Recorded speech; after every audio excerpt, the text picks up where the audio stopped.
సభాధ్యక్షులు పెద్దలు వ్యవసాయ శాఖ మాత్యులు తుమ్మల నాగేశ్వరరావు గారు, ఈ కార్యక్రమానికి నాతో పాటు ముఖ్య అతిథులుగా విచ్చేసిన మిత్రులు ఉప ముఖ్యమంత్రి వర్యులు బట్టి విక్రమార్క గారు, సహచార మంత్రివర్గ సభ్యులు, పార్లమెంట్ సభ్యులు, శాసనమండలి సభ్యులు, శాసనసభ్యులు, ప్రభుత్వ ప్రధాన కార్యదర్శి గారు, వివిధ శాఖలకు సంబంధించిన ఉన్నతాధికారులు, అగ్రికల్చర్ యూనివర్సిటీ వైస్ ఛాన్సలర్ అలాస్ దానే గారు, వ్యవసాయ శాఖ కమిషన్ చైర్పర్సన్ పెద్దలు కోదండ రెడ్డి గారు, అదేవిధంగా ప్లానింగ్ కమిషన్ వైస్ చైర్మన్ పెద్దలు ఈ అగ్రికల్చర్ యూనివర్సిటీ పూర్వపు విద్యార్థి డాక్టర్ జి చిన్నారెడ్డి గారు, అదేవిధంగా వేదిక మీద ఉన్న ప్రజాప్రతినిధులు, ఈ ఆడిటోరియంలో ఉన్న రైతాంగ మిత్రులు, 1600 రైతు వేదికలల్లో దాదాపుగా 6,40,000 మంది రైతులు ప్రత్యక్షంగా ఈ రైతు భరోసా పండుగ కార్యక్రమాన్ని ప్రత్యక్షంగా వీక్షిస్తూ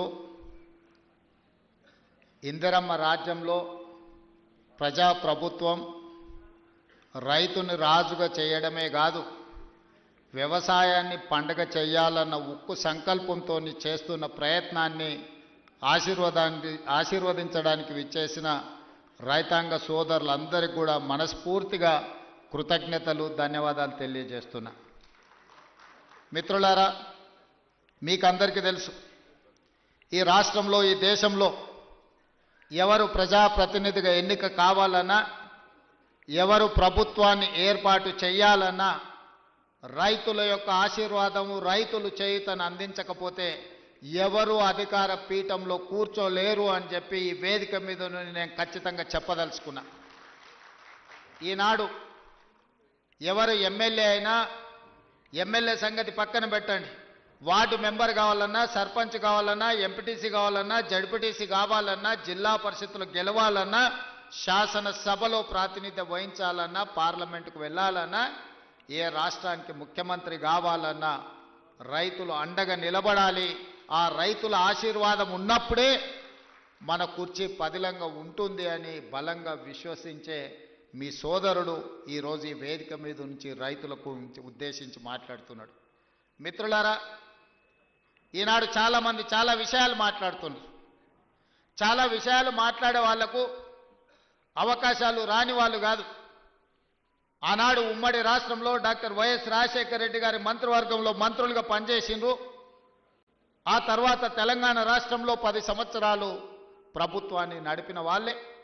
ఇవాళ 18 నెలలు తిరగక ముందే ఈ ప్రభుత్వాన్ని నిందిస్తూ, దూషిస్తూ వీధి నాటకాలతోని బయలుదేరి ఇవాళ తెలంగాణ రాష్ట్ర రైతాంగాన్ని నేను ఈ వేదిక మీద నుంచి విజ్ఞప్తి చేస్తున్నా.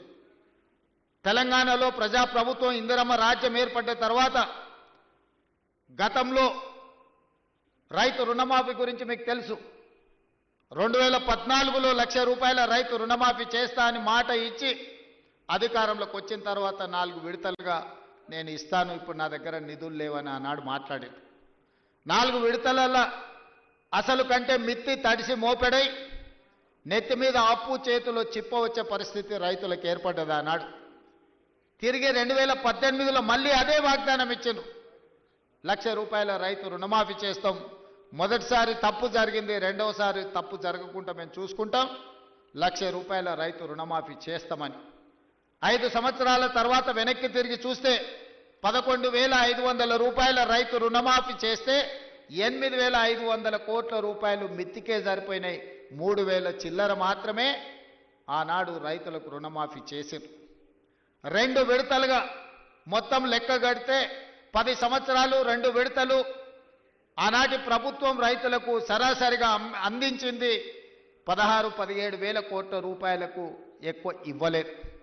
కానీ మొదటి సంవత్సరంలోనే ప్రజాప్రభుత్వం మీ ఆశీర్వాదంతో వచ్చిన తర్వాత ఎన్నో ఇబ్బందులు ఉన్నా 10 సంవత్సరాలలో ఆనాడు వాళ్ళు చేసిన విధ్వంసం 100 సంవత్సరాలైనా కోలుకోలేని పరిస్థితికి తెలంగాణ రాష్ట్రాన్ని నెట్టేసింది.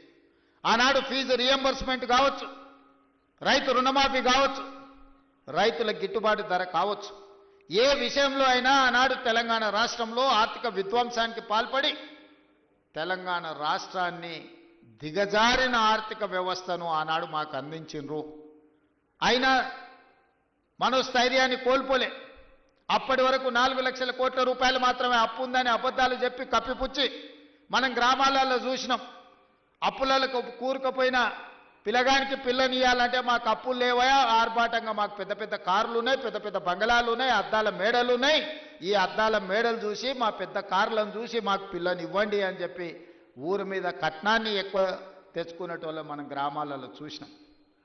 అదే విధానాన్ని ఆనాటి ప్రభుత్వంలో పెద్దలు పెద్ద పెద్ద బంగళాలు కట్టిరు, అద్దాల మేడలు కట్టిండ్రు, రంగుల గోడలు చూపించిండ్రు. కానీ రైతుల యొక్క ఆర్థిక వ్యవస్థ చిన్న భిన్నం అయిపోయింది. విద్యార్థులకు ఫీజు రియంబర్స్మెంట్ ఇవ్వలేని పరిస్థితి, రైతులకు రుణమాఫీ చేయలేని పరిస్థితి, రైతులు పండించిన పంటను కొనుగోలు చేయలేని దివాలా పరిస్థితి తెలంగాణ రాష్ట్రంలో ఉండే. ఆనాడు అసెంబ్లీ సాక్షిగా ఆనాటి పెద్ద ఆయన చెప్పిండు, మేమేం సత్రం నడపలేము, ఈడ రైతులకు మేము పండించిన పంట కొనాలంటే 7,000 కోట్ల రూపాయల నష్టం వచ్చింది, మేమెందుకు కొంటాం, ఊరేసుకుంటే మీరు ఊరేసుకున్నట్టే. ఆనాడు చెప్పిన మాట వాస్తవం కాదా అని నేను మిమ్మల్ని అడుగుతున్నా. మిమ్మల్ని అందరినీ ఒరేసుకోవద్దు, ఒరేసుకుంటే మేము కొనుగోలు చేయం, ఒకవేళ మీరు ఒరేసుకుంటే ఊరేసుకొని చావాల్సిందే అని రైతులకు చెప్పి స్వయంగా వాళ్ళ వ్యవసాయ భూమిలో ఫామ్ హౌస్లో 150 ఎకరాల ఒడ్లు పండిస్తే అవి మొత్తం తీసుకొచ్చి బహిరంగంగా పెట్టిన. ఆనాడు వాళ్ళ పొలంలో పండించిన వడ్లకు 4,200 రూపాయలు ధర ఇచ్చి కొనుగోలు చేసేటోళ్ళు వచ్చారు. మరి మనం పండించిన పంట 200 తక్కువైనా 2,000కు మేము అమ్ముతామంటే కొనేటోళ్ళు లేరు. మేము ఐకేపీ కేంద్రాలు తెరవమని చెప్పి ఆనాటి పరిస్థితి, ఆనాటి ప్రభుత్వం రైతులకు పంగనామాలు పెట్టే పరిస్థితి తీసుకొచ్చింది. ఇవన్నీ ఇంకా మర్చిపోలే, ఇప్పుడే ఆనాటి గాయాలు మానిపోలే.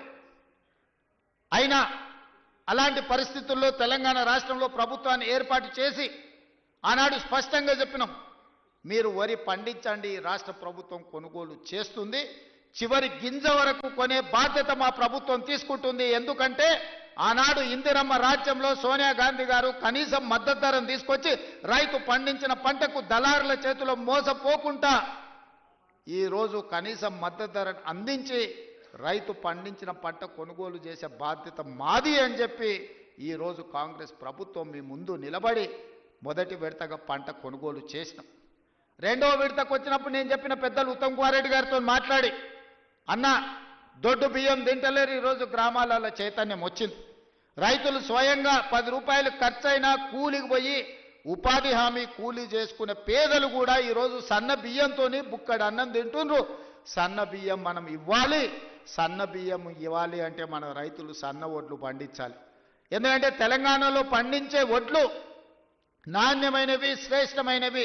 కానీ దొడ్డు బియ్యం పండిస్తే దొడ్డు బియ్యం తినే పరిస్థితి లేదు.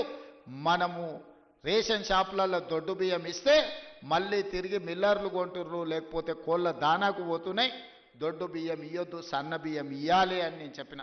మరి ఏం చేయాలి, సన్న బియ్యం ఇవ్వాలి అని అంటే నేను చెప్పిన, మీరు రైతులకు విజ్ఞప్తి చేయండి, నేను చేస్తా, మీరు చేయండి. ఉప ముఖ్యమంత్రి గారు చేస్తారు, వ్యవసాయ శాఖ మంత్రి గారు చెప్తారు, రైతులకు సన్న వడ్లు పండిస్తే 500 రూపాయల బోనస్ ఇచ్చి ఆ వడ్లను కొంటాము, మాది బాధ్యత అని అంటే నమ్మకంగా, విశ్వాసంగా తెలంగాణ రాష్ట్రంలో పండించిన పంటలో 60% పోయినసారి సన్న వడ్లు మీరు పండిస్తే ఆ సన్న వడ్లను కొన్ని సన్న బియ్యం చేసి ఇవాళ పేదోళ్లకు సన్న బియ్యం రేషన్ షాపులలో పంచుతున్న మాట వాస్తవం కాదా? 6,40,000 కుటుంబాలు ఈరోజు రైతు వేదికలలో ఉన్నారు. ఇవాళ మా అక్కలీడికి వచ్చిండ్రు, రైతులు మాట్లాడినరు, మా ఆడబిడ్డలు మాట్లాడినరు. ఇవాళ పిల్లలకు రేషన్ షాపుల్లో మా ప్రభుత్వం ఇస్తున్న సన్న బియ్యంతో అన్నం పెడుతున్నారా లేదా ఒకసారి ఆలోచన చెయ్యండి. ఇవాళ మా రైతాంగానికి నేను ధన్యవాదాలు చెప్పదలుచుకున్నా. మీరు ఈ ప్రభుత్వం మీద నమ్మకంతో, విశ్వాసంతో బోనస్ ఇస్తారో ఇవ్వరో అని అనుమానం ఉన్నా మీరు సన్న వడ్లు పండించిండ్రు కాబట్టి ఆ సన్న వడ్లు ఇవాళ బియ్యంగా మారి పేదోళ్ళ కడుపు నింపుతున్నది అని అంటే రైతులు చేసిన ధైర్యం. అందుకే మీరు పండించిన సన్న వడ్లకు 500 రూపాయల బోనస్ ఇచ్చి కొనుగోలు చేసినాం. ఇవాళ ధైర్యంగా నిటారుగా నిలబడి తెలంగాణ రాష్ట్రం నెంబర్ 1 వడ్లు పండించడంలో ఒక్క సంవత్సరంలో 2,80,00,000 మెట్రిక్ టన్నుల వడ్లు పండించి దేశంలోనే మొదటి స్థానంలో, ఒకనాడు ఆంధ్రప్రదేశ్ పంజాబ్ మొదటి స్థానంలో ఉంటే ఇవాళ తెలంగాణ రాష్ట్రం వరి పండించడంలో మొదటి స్థానంలో ఉంది. అందులో సన్న వడ్లు పండించడంలో మనం మొదటి స్థానంలో ఉన్నాం. ఇవాళ మన రైతుల శ్రమ ఊరిక పోలే. ఇవాళ మీరు కష్టపడి పండించిన సన్న వడ్లు బియ్యంగా మారి పేదోళ్ళ కడుపు నింపుతున్నాయి అని అంటే ఇంతకంటే రైతుల కళ్ళల్లో ఆనందం ఏముంటుంది? తెలంగాణ రాష్ట్ర ముఖ్యమంత్రిగా మీ సోదరుడిగా ఇంతకంటే విజయం ఏముంటుందని చెప్పి నేను ఈ సందర్భంగా మిత్రులారా మిమ్మల్ని అడుగుతున్నా. అందుకే ఇవాళ రకరకాల ఇబ్బందులు ఉన్నాయి. చాలామంది ఈరోజు మా బిల్లులు రాలేదంటున్నారు. అక్కడక్కడ మా సర్పంచులు రణగొన ధ్వని చేస్తున్నారు మా బిల్లులు రాలేదని. నేను మా సర్పంచ్ మిత్రులను అడుగుతున్నా, అయ్యా నేను వచ్చే నాటికే మీ కాలం అయిపోయింది సర్పంచుల పదవి. మీ సర్పంచ్ పదవులు, మీరు సర్పంచులుగా చేసిన పనులు మా హయాంలో చేయలే. ఆనాడు మీరు పనిచేస్తే ఆనాడు బిల్లులు చెల్లించండి. ఆయన మీలాకటి బిల్లులు చెల్లించనివి 1,29,000 కోట్ల రూపాయలు నా నెత్తి మీద అప్పు మోపి పొయ్యిండు. మొయ్యలేనంత భారం, నడుము వంగిపోయే పరిస్థితి ఉంది. దాదాపుగా 60,000 కోట్ల రూపాయలు కాంట్రాక్టర్లకు బిల్లులు పెండింగ్ పెట్టిపోయిండు. ఉచిత కరెంటు బిల్లులు 20,000 కోట్లు విద్యుత్ శాఖకు పెండింగ్ పెట్టిపోయిండు. ఇట్లా చెప్పుకుంటూ పోతే ఫీజు రియంబర్స్మెంటు, షాదీ ముబారక్, కళ్యాణ లక్ష్మి ప్రతి దగ్గర దొరికిన కాడల్లా అప్పు చేసిండు, అందిన కాడల్లా టోపీ పెట్టిండు. మొత్తానికి 8,29,000 కోట్ల రూపాయల అప్పు నా నెత్తి మీద మోపి బట్టి విక్రమార్క గారి నడుము వంగిపోయే పరిస్థితి రాష్ట్ర వ్యవస్థను, ఆర్థిక వ్యవస్థను మాకు అప్పచెప్పిండు. ఇన్ని అప్పులు, ఇన్ని తప్పులు చేసి ఇంకా ఇవాళ రోడ్ల మీదకి వచ్చి అడ్డమైన మాటలు మాట్లాడుతున్నారు. ఇవాళ వాళ్ళు చేసిన అప్పులను, వాళ్ళు చేసిన తప్పులను సరిదిద్దడానికి రోజుకు 18 గంటలు పనిచేసిన సరిపోని పరిస్థితి. ఈ నేపథ్యంలో ఈరోజు సర్పంచులు ఒక పక్కన ఫీజు రియంబర్స్మెంట్, ఇంకొక పక్కన ప్రభుత్వ ఉద్యోగులకు పాపం 35 ఏళ్ళు కష్టపడి ఉద్యోగాలు చేసి వాళ్ళు దాచిపెట్టుకున్న పైసలు, వాళ్లకు రిటైర్మెంట్ బెనిఫిట్స్ ఇవాళ 12,000 కోట్ల రూపాయలు బకాయిలు పెట్టిపోయిన. ఎవరైనా నమ్మకంగా ప్రభుత్వం దగ్గర పనిచేసి 35 సంవత్సరాల తర్వాత రిటైర్ అయిపోతే రిటైర్మెంట్ బెనిఫిట్స్ ఇవ్వాల్సిన పరిస్థితి ఈరోజు రాష్ట్ర ఆర్థిక వ్యవస్థ దెబ్బతిన్నది. ప్రభుత్వ ఉద్యోగస్తులకు, ఒకప్పుడు ప్రభుత్వ ఉద్యోగస్తులకు మొదటి తారీఖు నాడు రిజర్వ్ బ్యాంకు నుంచి సరాసరి వాళ్ళ ఖాతాల్లోకి జీతాలు వెళ్ళేది. గత ప్రభుత్వంలో విడతల వారిగా ఇన్స్టాల్మెంట్లు జీతాలు ఇవ్వాల్సిన పరిస్థితి నుంచి మొదటి తారీఖు నాడు జీతాలు ఇచ్చే పరిస్థితికి మనం తీసుకొచ్చినాం. ఒక్కొక్కటిగా సరిదిద్దుతున్నాం, ఒక్కొక్క వ్యవస్థను ప్రక్షాళన చేస్తున్నాం. ఈరోజు ఉన్న కష్టాలకు ప్రభుత్వ ఉద్యోగులకు రిటైర్మెంట్ బెనిఫిట్స్ ఇవ్వాలంటే కష్టంగా ఉంది. విద్యార్థులకు, కాలేజీలకు ఫీజు రియంబర్స్మెంట్ ఇవ్వాలంటే కష్టంగా ఉన్నది. షాదీ ముబారక్, కళ్యాణ లక్ష్మిని అమలు చేయాలంటే కష్టంగా ఉన్నది. ఆ కష్టాలను ఎదుర్కొంటూనే, సరిదిద్దుకుంటూనే ఈనాడు ఈ రైతుల కోసం 9 రోజుల్లో దాదాపుగా 9,000 కోట్ల రూపాయలు ఇవ్వాలి. అగ్రికల్చర్ యూనివర్సిటీలో మీతో కలిసి ఈ రైతులకు వ్యవసాయం దండగ కాదు, వ్యవసాయం పండుగ చెయ్యాలి. వ్యవసాయం అంటే 10 మందికి సాయం చేసే వృత్తి.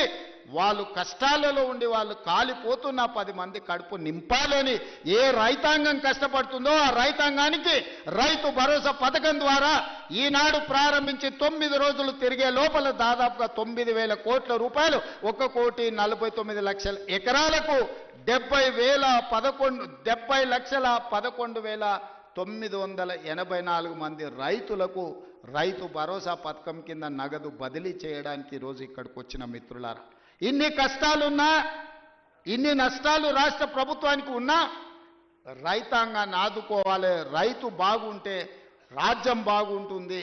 ఇవాళ రైతు చేతుల నగదు ఉంటే అప్పులోల చేతుల బలి కాకుంటాడు. అప్పులకు, మిత్తిలకు ఇవాళ వెళ్ళి రైతు బలి కాకూడదన్న ఏకైక లక్ష్యంతోనే ఈరోజు ఈ కార్యక్రమాన్ని తీసుకున్నాం. ఇప్పటి వరకు దాదాపుగా రైతు రుణమాఫీ కావచ్చు, లేకపోతే రైతు భరోసా కావచ్చు, అదేవిధంగా వ్యవసాయానికి ఉచిత విద్యుత్తు కావచ్చు, అదేవిధంగా రైతులు పండించిన పంట కొనుగోళ్లు, దాంతోపాటు బోనస్ కావచ్చు, అదేవిధంగా రైతు బీమా కావచ్చు, ఈ 18 నెలలల్లా కొనుగోలుతో సహా మొత్తం కలిపితే 1,01,728 కోట్ల రూపాయలు ఖర్చు పెట్టిన రాష్ట్రం తెలంగాణ రాష్ట్రం. ధైర్యంగా పైసకు లెక్క చెప్తా రేపు అసెంబ్లీలో. 18 నెలల్లో రైతులు పండించిన పంటకు గిట్టుబాటు ధరతో పాటు బోనసు, రుణమాఫీ, రైతు బీమా, రైతు భరోసా కలిపి 1,00,000 కోట్ల రూపాయలు ఖర్చు పెట్టిన ప్రభుత్వం, ప్రజా ప్రభుత్వం, మన ప్రభుత్వం. ధైర్యంగా గ్రామాలకు వెళ్ళి చెప్పండి. ఏ గ్రామంలో అయినా సవాలు విసురుదాం. ఆ 10 సంవత్సరాలలో వాళ్ళు చేసిన రైతు రుణమాఫీ ఎంత, ఒక్క సంవత్సరంలో మనం చేసిన రైతు రుణమాఫీ ఎంత. గ్రామ సభలు పెడదాం, గ్రామాలలో చర్చ పెడదాం. ఆనాడు వాళ్ళు పండించిన పంట కొనుగోలు చేయడానికి ఐకేపీ కేంద్రాలు తెరవకపోతే ఈరోజు 8,000 పైచీలకు ఐకేపీ కేంద్రాలు తెరవడమే కాదు, 48 గంటలు తిరిగే లోపల ఉత్తమ్ కుమార్ రెడ్డి గారు ఏ రైతు పంట అమ్ముకున్నాడో అతని ఖాతాలో నగదు బదిలీ చేయడమే కాదు, 500 రూపాయల బోనస్ ఇచ్చి ఇవాళ రైతుల ఆత్మగౌరవం పెంచే విధంగా ఈరోజు రాష్ట్ర ప్రభుత్వం ప్రయత్నం చేస్తుంది. ఆనాడు ధరణి పేరు మీద దోపిడీ చేస్తే, ధరణి కొంతమంది దోపిడీదారులకు చుట్టమైతే భూభారతి చట్టాన్ని తెచ్చి పేదలకు అండగా నిలబడి ఈరోజు పొంగులేటి గారు గ్రామ సభలు పెట్టి రైతుల సమస్యల్ని పరిష్కరించే ప్రయత్నం చేస్తున్నాం. ఎన్నో చిక్కుముళ్ళు, ఎన్నో సమస్యలు. అడుగు ముందుకు వెయ్యాలంటే ఒక చీకటి పరిస్థితి. అక్కడి నుంచి వెలుగు వైపు రాష్ట్ర ప్రభుత్వాన్ని, రైతాంగాన్ని నడిపించే ప్రయత్నం చేస్తున్నాం. అరే పిల్లగాడు కొత్తగా వచ్చిండు, కొంతకాలం సమయం ఇద్దామన్నా కనీసం విజ్ఞత లేదు. 10 సంవత్సరాలు పరిపాలించిన వాళ్లకు మొదటి రోజు నుంచే ఎట్లయినా పడగొడదాం, ఎట్లయినా ఇబ్బంది పెడదాం. విద్యార్థులు చచ్చిపోతే సంతోషంతో నృత్యాలు చేస్తారు, రైతులు చచ్చిపోతే సంతోషంతో వాళ్ళు ఇవాళ చేస్తున్నారు. ఎక్కడైనా బస్సు కింద పడేవారని చచ్చిపోతే వాళ్ళకు ఆనందమే. ఎక్కడైనా ఆహార కలుషితమైపోయి విద్యార్థులు చచ్చిపోతే వాళ్ళకు ఆనందమే. ఎక్కడైనా రైతు ఆత్మహత్య చేసుకుంటే వాళ్ళకి ఆనందమే. ఎందుకంటే వీళ్ళ చావుల పునాదుల మీద అధికారం అల్కగా ఎక్కువచ్చన్న ఆలోచన, దుర్మార్గమైన దురాలోచనతోటి ఈరోజు ప్రతిపక్ష పార్టీ పనిచేస్తున్నది. అరే కొంతకాలమైన సమయం ఇయ్యరా, సరిదిద్దుకోవడానికి అవకాశం ఉండదా? 5 ఏళ్ల కోసం ఎన్నికైన ఈ ప్రభుత్వం ప్రజల కోసమే పనిచేస్తుంది కదా. ప్రతినిత్యం మీ మధ్యలోనే ఉన్నాం కదా. ఎక్కడైనా ఫామ్ హౌస్లో పండుకున్నామా, ఎక్కడైనా దాచుకున్నామా? లేం కదా, మీ మధ్యలోనే ఉన్నా కదా. ఎవరు వచ్చినా కలుస్తున్నాం కదా. నేను కానీ మా మంత్రులు కానీ ఏ ఒక్క రోజైనా ఈ రైతాంగాన్ని కలవకుండా, మా ఎమ్మెల్యేలు గ్రామాలు తిరగకుండా ఎక్కడైనా ఉన్నారా ఈ 18 నెలల? గతంలో ఎప్పుడైనా ముఖ్యమంత్రి ఎన్నిసార్లు కనిపించిండో లెక్కలు తీయండి. ఎన్నిసార్లు సచివాలయానికి వచ్చిండో మీరు చూడండి. ఈనాటి పరిపాలన చూడండి. అంతెందుకు, టెలిఫోన్ ట్యాపింగ్ గురించి మీకు తెలుసు కదా. భార్యాభర్తలు మాట్లాడుకుంటే కూడా ఫోన్ లేని పరిస్థితి ఆయనలో ఉండే. ఇవాళ మమ్మల్ని బహిరంగంగా వచ్చి ఏమన్నా దూషించినా ఫోన్లలో మాట్లాడుకున్నా. మీకు అందరికీ స్వేచ్ఛగా లేరా? ఫోన్లలో భయపడుతారు ఇప్పుడు మాట్లాడానికి. గతంలో ఎట్లుండే, ఇవాళ ఎట్లుంది? ఈ స్వేచ్ఛ 4 కోట్ల తెలంగాణ ప్రజలకు వచ్చిందా, రాలేదా? తెలంగాణ ప్రజలు కోరుకున్నదే స్వేచ్ఛ కదా, సామాజిక న్యాయం కదా, సమాన అవకాశాలు కదా. ఈనాడు కులగణన కావచ్చు, లేకపోతే ఎస్సీ వర్గీకరణ కావచ్చు. ఇవాళ మంత్రివర్గంలో 4 దళితులు, ఒక స్పీకర్, 5 మంది ఉన్నారు. ఆ ఒక ఏకలింగం ఉండే, ఆ ఏకలింగం ఉండే ఆ ప్రభుత్వంలో. ఇవాళ ఈ వేదిక మీద 5 మంది ఉన్నారు. 4 మంత్రులు, ఒక స్పీకర్ దళిత సామాజిక వర్గం నుంచి ఇవాళ ఈ వేదిక మీద కూర్చున్నారంటే సామాజిక న్యాయం అనేది కాంగ్రెస్ పార్టీతోనే సాధ్యమవుతుంది. సమాన అవకాశాలు ఈ ప్రభుత్వంలోనే ఉంటాయి. 60,000 ఉద్యోగాలు ఇచ్చింది మన పార్టీ, మన ప్రభుత్వం సంవత్సరం తిరిగే లోపల. నేను ఛాలెంజ్ చేస్తున్న, భారతదేశంలో స్వతంత్రం వచ్చినప్పటి నుంచి ఏ రాష్ట్ర ప్రభుత్వం అయినా, ఉమ్మడి రాష్ట్రంలో కూడా ఆనాడు ఆంధ్రప్రదేశ్లో కూడా ఒక్క సంవత్సరంలో 60,000 ఉద్యోగాలు ఇచ్చిన చరిత్ర లేదు. మన ప్రభుత్వం 60,000 ఉద్యోగాలు ఇవాళ ఇచ్చింది. శాఖల వారిగా నేను లెక్క చెప్తా. ఒకప్పుడు ఉద్యోగాల కోసం తెలంగాణ ఉద్యమమే వచ్చింది. ఒకప్పుడు నోటిఫికేషన్ల కోసం లక్షలాది మంది విద్యార్థులు రోడ్ల మీదకి వచ్చింది. కానీ మన ప్రభుత్వం వచ్చిన తర్వాత అన్నా నోటిఫికేషన్లు ఎక్కువైతే కొంచెం ఆలస్యం అన్నీ చదువుకోవాలంటే కష్టమవుతుందా, అశోక్ నగర్లో ధర్నాలు చేసిరు. ఆనాటికి ఈనాటికి ఉన్న తేడాను మీరు గమనించండి. ఆ పిల్లల భవిష్యత్తు కోసమే ఈ ప్రభుత్వం ఉంది. మీరే ఈ దేశ, ఈ రాష్ట్ర భవిష్యత్తు మీకోసమే ఈ ప్రభుత్వం పనిచేస్తుంది. మీ భవిష్యత్తును తీర్చిదిద్దాలన్నదే మా ఆలోచన. మాకేముంటుంది, మేము అన్ని సాధించినాం, మాకు రావాల్సిన అవకాశాలన్నీ మాకు వచ్చినాయి, ఇంకా మేము కొత్తగా సాధించేది ఏం లేదు. మాకు ఆనందాన్ని ఇచ్చేదే మీ భవిష్యత్తు. మిమ్మల్ని తీర్చిదిద్దుతే మేము విజయం సాధించినట్టే. ఇవాళ మీ అందరి కోసం ఈ రైతుల పిల్లలే ఈరోజు వ్యవసాయ శాఖ యూనివర్సిటీలో చదువుకుంటున్నారు. ఇవాళ డాక్టర్లైనా, లాయర్లైనా, ఇంజనీర్లైనా, ఐఏఎస్ ఐపీఎస్లైనా ఈరోజు ఈ రైతుల పిల్లలే ఈరోజు డాక్టర్లు, లాయర్లుగా రాణిస్తారు. ఇవాళ ఐఏఎస్లలో మన వాళ్ళు ఉండాలి, సివిల్ సర్వీసెస్లో ఉండాలని ఢిల్లీకి వెళ్ళి చదువుకుంటున్న విద్యార్థులకు రాజీవ్ గాంధీ గారి పేరు మీద వాళ్ళకు ఆర్థికంగా సాయం అందించాలి. పేదోళ్ళ పిల్లలు ఢిల్లీలో వెళ్ళి చదువుకోవాలంటే కష్టంగా ఉందంటే సివిల్స్కు ప్రిపేర్ అయ్యే వాళ్ళకు 2 లక్షల రూపాయలు చదువుకున్న పిల్లలకు ఆర్థిక సాయాన్ని మన ప్రభుత్వం అందించింది. ఎందుకంటే పేదోళ్ళ పిల్లలు ఈ దేశంలో ఐఏఎస్లు, ఐపీఎస్లు, ఐఎఫ్ఎస్లు అయితే ఏ రాష్ట్రంలో అయినా ఉండని, ఏ కేంద్ర ప్రభుత్వంలో అయినా పనిచేయని, పుట్టిన ఊరికి ఏదన్నా చెయ్యాలనే లక్ష్యంతో పనిచేస్తారని ఆ పిల్లల్ని సివిల్ సర్వీసెస్ వైపు మనం ఈరోజు ప్రోత్సహిస్తున్నాం. అందుకే ఈరోజు ప్రతి శాఖను ప్రక్షాళన చేసుకుంటూ వస్తున్నాం. ప్రతి ప్రయత్నం చిన్న చిన్న తప్పులు ఎక్కడైనా దొర్లినా ఎంబడే సరిదిద్దుకొని వాటిని ముందుకు తీసుకెళ్తున్నాం. మిత్రులారా, ఇవాళ తెలంగాణ రాష్ట్ర ప్రజలకు ఇదొక సంతోషకరమైన శుభదినం. 8-9 రోజుల్లో 9,000 కోట్ల రూపాయలు రైతుల ఖాతాలో పడుతున్నాయంటే నిజంగా రైతులు ఎవరి దగ్గర చెయ్యి చాల్చాల్సిన పని లేదు.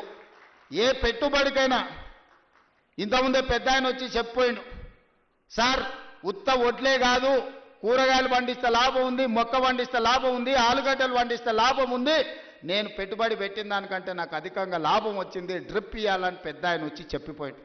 దాని నుంచి మనం నేర్చుకోవాల్సిన అవసరం ఉంది.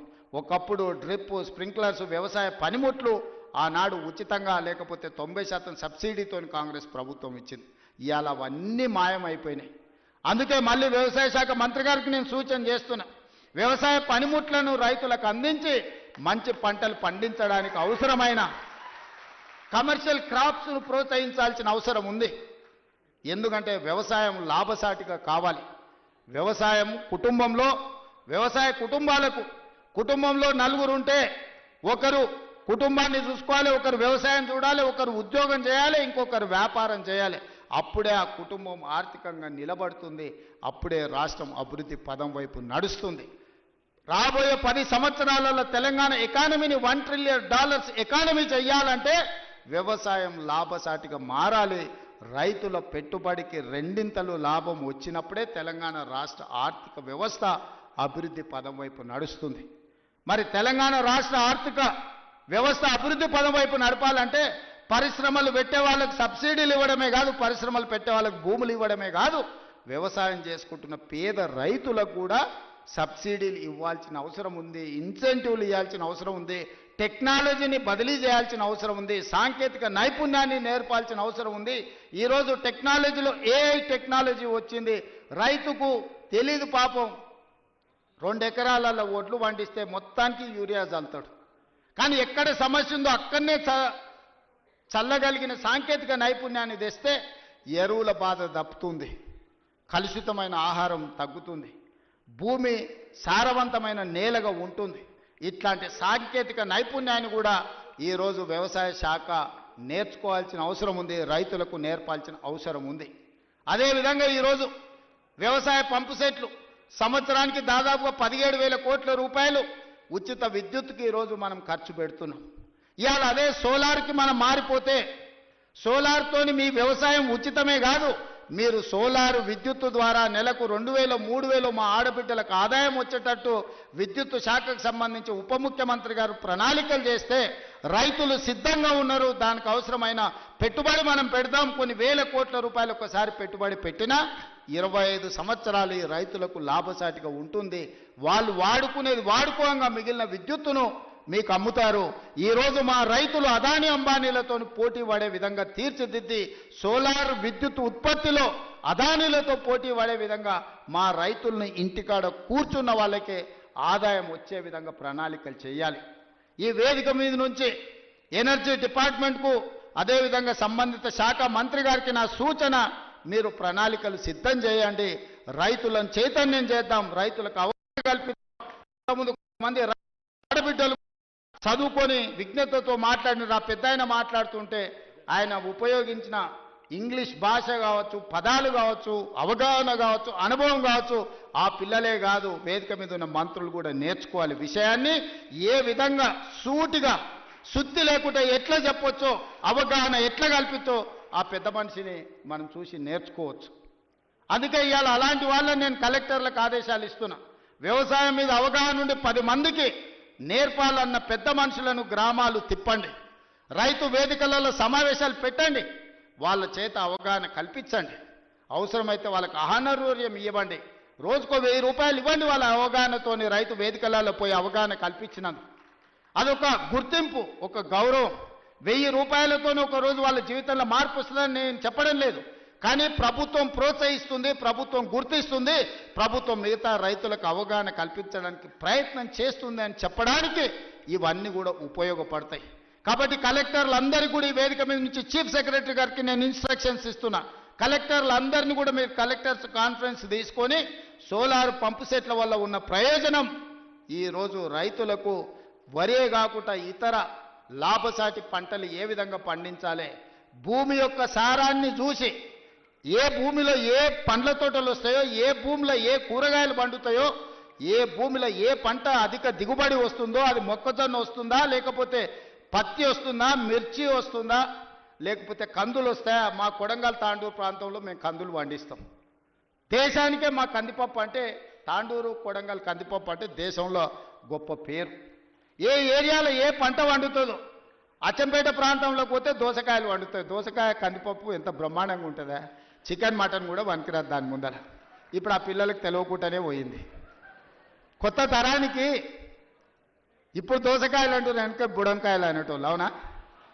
కందిపప్పులా వేసి చేస్తే మన అమ్మనో నాయనమ్మనో వండితే మటన్ చికెన్ కంటే టేస్టీగా ఉండేది. జొన్న రొట్టెతోని కందిపప్పు బుడంకాయలతో తింటే ఎంత మజా ఉండేదా. ఇవాళ ఆ రుచులే పోయినాయి. అందుకే ఈరోజు పంట మార్పిడి జరగాలి, ఆలోచనలో చైతన్యం రావాలి, ప్రజలకు ఉపయోగపడాలి.